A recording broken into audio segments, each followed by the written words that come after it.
Hey, this is multitasking Michelle, and I am today doing something a little different. I'm with my mompreneurs group, and we're going to talk about starting something new. I want to share with you my 5 tips for making things successful when you do something new because it is a time of change with the coronavirus.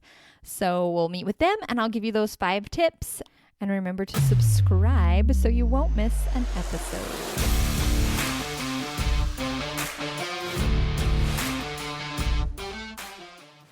Welcome to the I Cut the Mustard show, where a plant-based diet and small, simple moves make healthy change happen.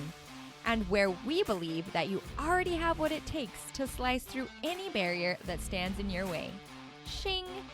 You're sharp enough. You cut the mustard.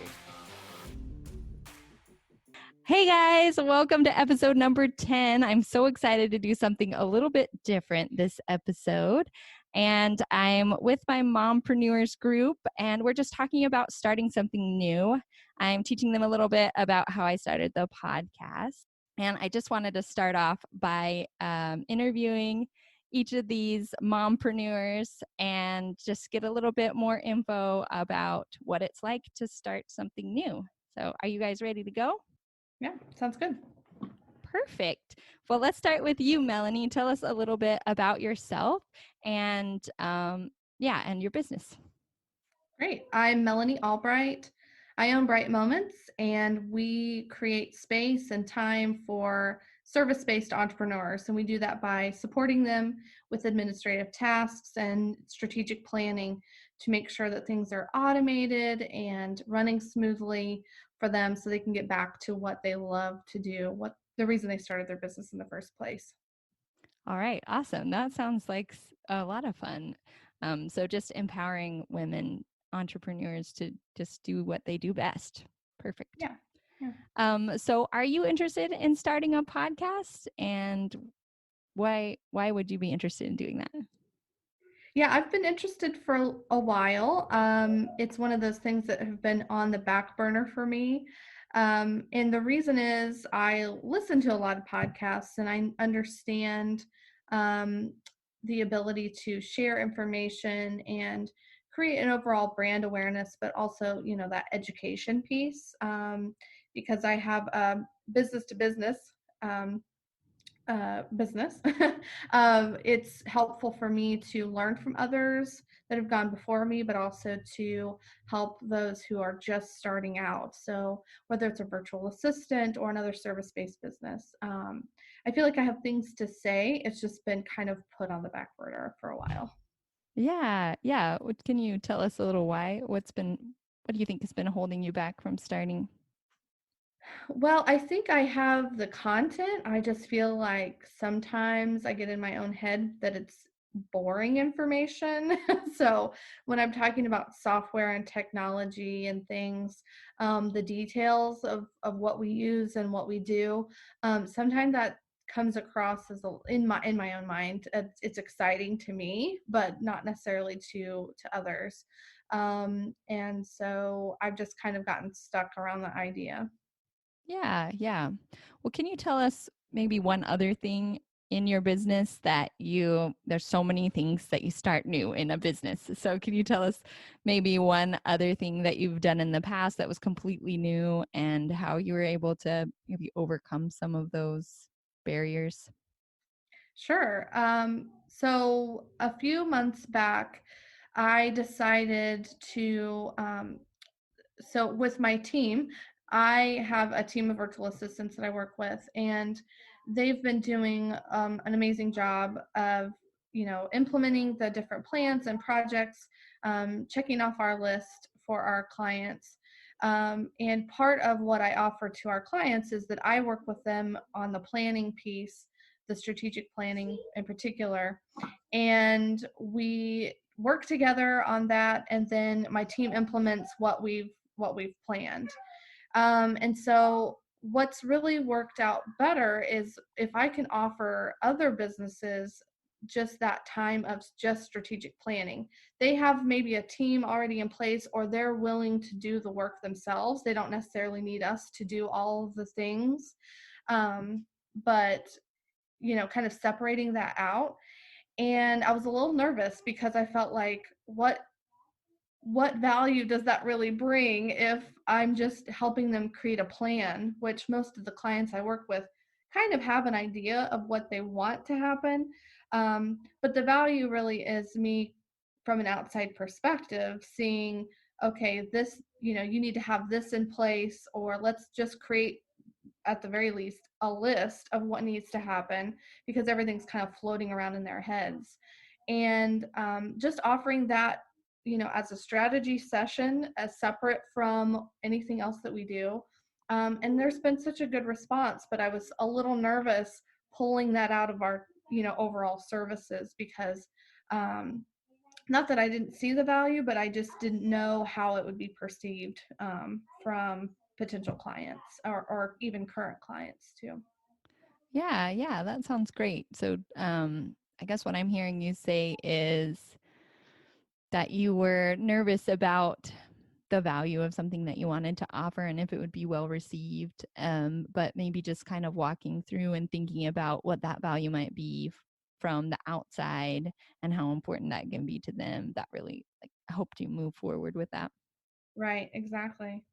Yeah, great. Yeah, and I think it's so hard sometimes whenever something's so close to us. It comes if it comes easily to us, then we're like, "Oh, everybody knows how to do this." But, we all have different talents, so it's not necessarily something that everybody can do. Well, Right. awesome. Well, thank you so much for sharing. Oh, you're welcome. Um, Crystal, how are you doing today? Okay. I'm doing really good.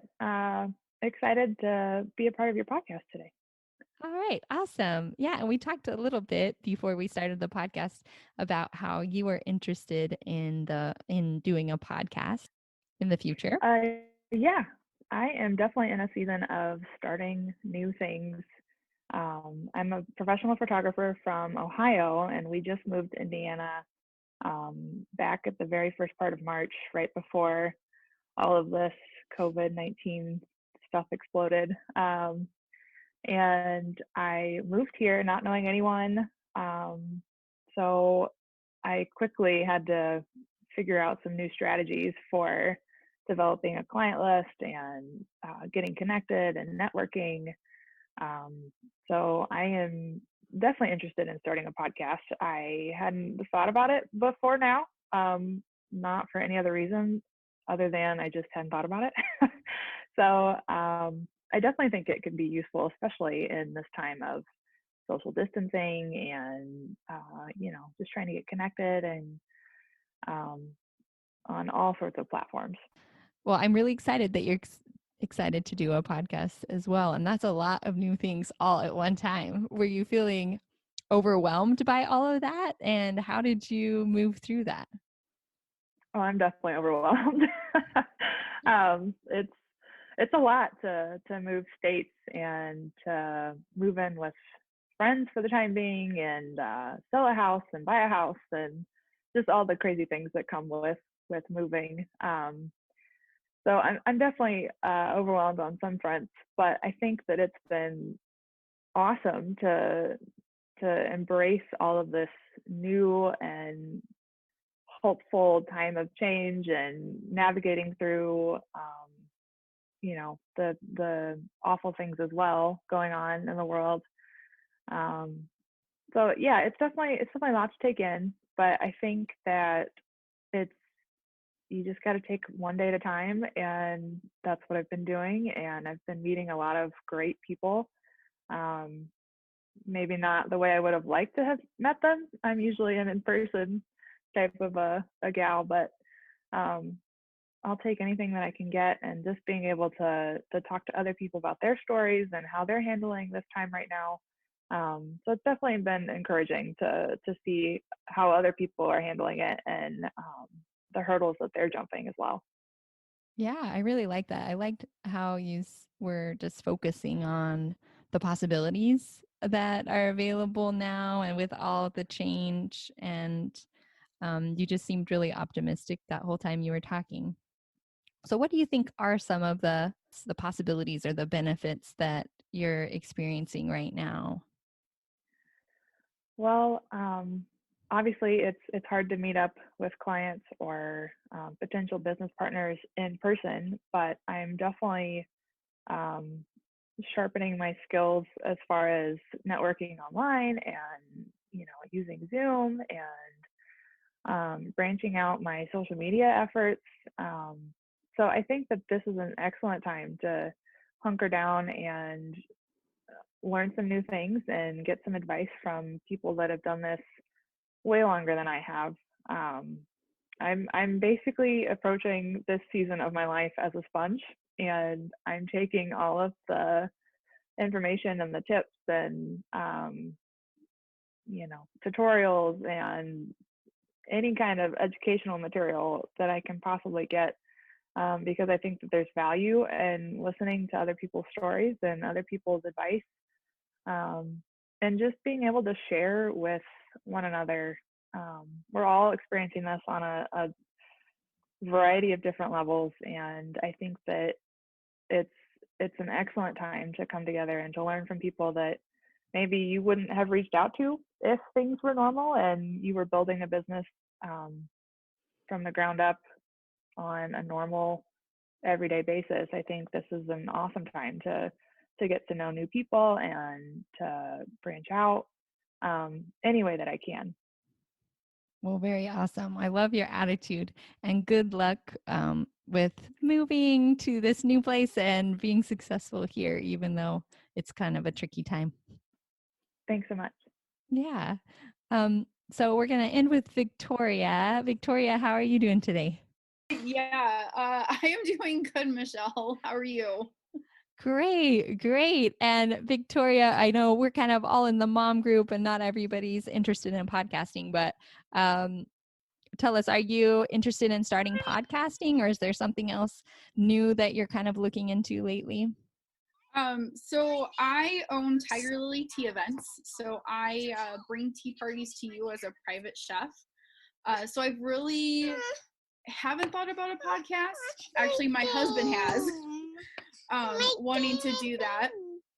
And but it's definitely something that would be interesting because I know our knowledge of loose leaf teas here in the US is not, I meet a lot of people who don't know the benefits of tea and what the difference between loose leaf tea and what you can get at the store. So I think there's definitely a niche there that I could provide, but it'd be something to kind of step back and think about for my business.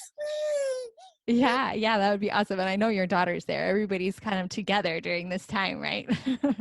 It's having a hard time playing a game at the moment. Yeah, that can be hard, right? So what do you think, what would be some of the benefits of starting a podcast? I think the benefits is just reaching a group of people that you may not see either on your Facebook page, Instagram, or even in person, because podcasts can cast a wider net of listeners, and if you find a niche that you like, you might be able to find other ones in that same group. Yeah, awesome. So just connecting with a different kind of people. So sorry, I'm giving you all the hard questions, Victoria, but what do you think would be the cost of not starting something like podcasting or something else in your business that you've been meaning to do? Definitely, the cost could definitely be not getting that client or not getting that, for me, a tea party, because you're not just putting yourself out there. And definitely, I've done some live videos on Facebook and have felt so unprepared, or so afterwards like this was totally horrible, that the fear could definitely cost you something that could be great, or a great connection with someone out there that could give you some advice. Yeah, that was really good insight.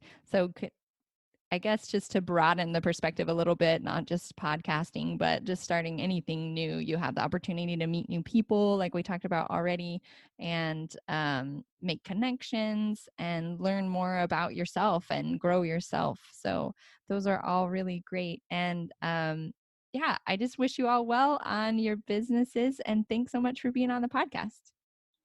Thanks for having us on.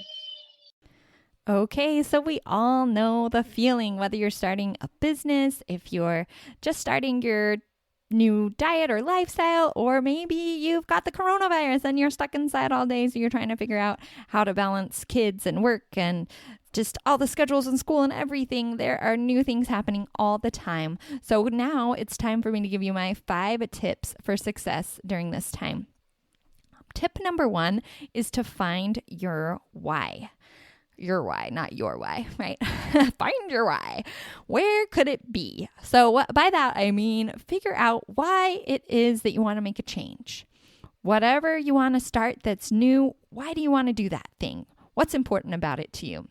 And then just keep asking yourself, why? Like a 2-year-old, just keep being curious so that you can dig down deep and find your motivation for wanting to do that thing. So for example, I want to make a garden, but I'm not a very good gardener. I've never started seedlings from scratch. So why do I want to start that new thing? Because I enjoy gardening and I think it's going to save me a little bit of money. And I want to have fresh vegetables.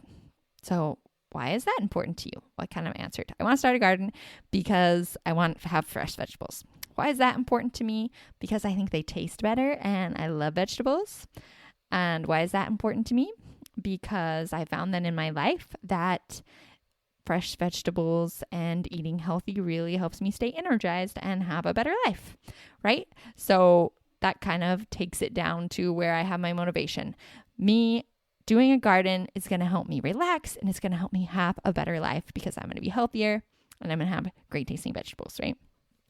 So once you find that why, you just write it down, you stick it on a Post-it, you shove it somewhere when, maybe next to your gardening tools, if we're talking about gardening, so that you can remember what is your motivation behind this. Why do you really want to do it? And if you can't find something that's exciting enough, if your why is because somebody else told me to, then I would suggest not starting that thing until you can clear it up and really come at it from a place of, I really want to. Otherwise, it's kind of going to be a waste of time, let's be honest. So find your why first. That's tip number 1. Tip number 2, you're going to be bad at it. That is my favorite tip, I'm just going to tell you. And if I haven't shared in the podcast yet, my little daughter, Cora, she's 8 years old, and she wants to start a YouTube cooking class for kids. She wants to teach them how to cook healthy without a grown-up. That is her. She's seen me do my thing, and that is her new thing that she's excited about. So one day I said, okay, let's try to make some quesadillas together. And so I taught her how to do it. She's over there, she's flipping the quesadillas and she can't flip them, right? And they're making a big mess. And she says, but it's so bad. So I told her, of course you're going to be bad. You're 8 years old. You've never flipped tortillas before. And you don't know how to do it, right? So this is true for all of us. We don't know what we're doing if it's something new, right? I think a lot of us, we're kind of used to being good at stuff, right? We're good at the things that we do, or we don't generally do them. And when we start something new, we've got to put ourselves out there into a place where we're not good at it. And you got to be willing to be really bad at it for a long time. So just make peace with that. I'm going to go and be bad at this for a while, right? Along with that, tip number 3 is to embrace the mistakes. So whenever I went to learn Japanese, I went out into the real world and learned it that way. I had a little bit of background on that, a little bit of training, but essentially I didn't really know how to speak it, just a couple months of training. And then I went out there into the world and I made lots of mistakes. But the cool thing about making mistakes, especially when you're learning a language, is that's how you learn a language. Whenever you make a mistake and you realize it, you goof up, you remember that because it's embarrassing or because that's how you realize that that you're doing it wrong, is that you make mistakes, right? And then you correct. So I loved watching my kids whenever they were learning how to speak because they would just say the same thing over and over and over. They will repeat you shamelessly and they don't care that they're making a mistake or they're not saying it right because they don't have that radar yet. They don't have that radar that cares yet. So embrace your inner child, embrace those mistakes, and be willing to just keep making them in order to move forward on whatever it is that you're doing. And in my health coaching certification program, they have the 10 times rule. Be willing to do it 10 times before you're going to be good at it, right? Just do it 10 times before you evaluate and see, hey, am I good at this? Because whenever I'm starting seedlings, I forget about them. I put them in the closet where the window is, because we have a window in the closet, which is really weird. But I put them in the closet where the window is. And you know what? I forgot to spray them and some of them died. So now I know that you need to spray them very diligently so that they'll stay wet. And I can try again. Or maybe I learned that now they're long, tall, and skinny because even though they're by the window, that wasn't enough light, right? So from all those mistakes, I'm learning things and I can move forward. Tip number 4 would be commitment over confidence. So going along with that and the 10 times rule, right? You are only going to be confident whenever you're good at it, right? When we're good at stuff, we're confident. When I started teaching fitness classes, I was not confident, right? I was really bad at it. I didn't know what I was doing. I had to put myself out there and practice lots and lots of times because I'm really bad at following music. I don't have the musical ear. It took me a lot of practice to get good at it. But again, I was willing to be bad at it. I was willing to make those mistakes because I had my why about why I wanted to be doing it. So I was willing to do those things. And I just committed to practice and to go out there. So rather than saying, oh, I need to be confident right now, which is kind of impossible when you're starting, just go to a place of commitment or willingness to do it. Tell yourself, I'm going to do it for 3 months, or I'm going to do it 10 times, like the 10 times rule, before I go out there and before I decide that I don't want to or it's not working for me. Right? Or whenever I started this podcast, I said, I'm going to do at least 100 podcasts before I decide to stop. Okay. So I'm committed to doing at least 100 podcasts. And at that point, if it's not working out, if it's not working for me, I gave it my best shot. I got good at it by that point, and now I can evaluate whether or not it's working for me. Right? So commitment over confidence. And then the 5th tip is everything is figure outable, right? That's like a nice wall quote that we see a lot, right? Everything is figure outable. I can do this. So a lot of times our brain likes to tell us, I don't know. But your brain likes to answer questions, and it's sort of like, and it likes to follow your train of thought, right? So when you say, I don't know, that takes you to a place of, I don't know, right? It makes you kind of like a place of nothing, and you're stuck, and it really zaps your creativity. So instead of thinking, I don't know, whenever you find yourself thinking, I don't know, you stop and say, wait a second. I don't know now. I don't know yet, right? But even better than I don't know yet, you can say to yourself that everything is figure outable. Remind yourself that there is a solution. It's possible that I can figure this out, right? Enter the realm of possibility rather than the realm of nothingness where I don't know lives. You enter the realm of possibility, that it's figure outable and that you can find the answer. And because your brain likes to answer questions, maybe you could ask it, how am I going to find the answer? How am I going to figure it out? And then you'll start moving forward rather than being in that stuck place. So, just to repeat everything again, our 5 tips of success are: number 1, find your why. Decide if that new thing that you're going to do is going to be worth it. And are you doing it for the right reasons, right? If you're not, then don't bother. Just leave it. There's so many things you could be doing in life. So don't worry about it, okay? And then number 2, realize that you're going to be bad at it and embrace those mistakes. Number 3, embrace those mistakes, right? You're going to be bad at it for a while. Be willing to be bad at it. 3, embrace those mistakes like a little kid learning a language. Just be willing to make as many mistakes as needed to, and be just shameless about it. Number 4, commitment over confidence. Set a time. How much time am I going to give myself to learn this?